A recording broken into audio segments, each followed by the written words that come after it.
சினிமாவில் வாய்ப்பு கிடைப்பது என்பது சாதாரண விஷயமல்ல. பல அவமானங்களை சந்திக்க வேண்டும், பல தடைகளை தாண்ட வேண்டும், பல சித்திரவதைகளை சகித்துக் கொள்ள வேண்டும். எவ்வளவுதான் திறமை இருந்தாலும் அங்கு போட்டி பொறாமை சிபாரிசனை எல்லாம் இருக்கத்தான் செய்யும். உன்னை விட திறமை குறைந்தவர்களுக்கு அவர்களது பணபலத்தின் காரணமாக முக்கிய இடத்திலும் இருப்பார்கள். பல அவமானங்களை சந்திக்க வேண்டியுள்ளது என்று பின்வாங்கவும் கூடாது. வைராகியமாக இருந்து தொழிலை கற்றுக்கொண்டு முன்னுக்கு வர வேண்டும். அப்படி வந்தவர்கள் ஏராளம் உண்டு. அதுல சிவாஜி, ரஜினி, விஜயகாந்த், அஜித்குமார், விஜய் சேதுபதினு பலரையும் சொல்லலாம்.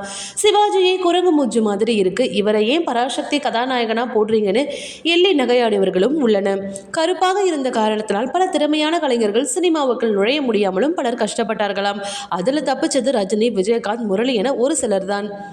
ஆரம்ப காலத்துல விஜயகாந்த் சினிமாவுக்கு வந்தபோது ஏற்கனவே ஒரு காந்த் இருக்காரு, அவரே போதும், இன்னொரு காந்த் எங்களுக்கு தேவையில்லை என்றார்களாம். ஆனாலும் தன்னை அவமானப்படுத்தியவர்கள் முன் முன்னேறி காட்டணும் என்ற வைராக்கியம் விஜயகாந்திடம் இருந்தது.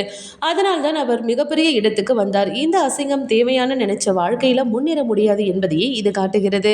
அந்த வரிசையில நடிகர் விஷ்ணு விஷாலையும் சொல்லியே ஆக வேண்டும். இது யாருக்குமே தெரியாது. நான் முதல்ல பண்ண வேண்டிய படம் விஜய் ஆண்டனி சார் நடிச்ச படம் தான். அந்த ஸ்கிரிப்ட் எனக்கு ரொம்ப பிடிச்சிருந்தது, அதுக்காக உழைச்ச, உடம்பையும் குறைச்ச. ஆனா வேணாம்னு சொல்லிட்டாங்க.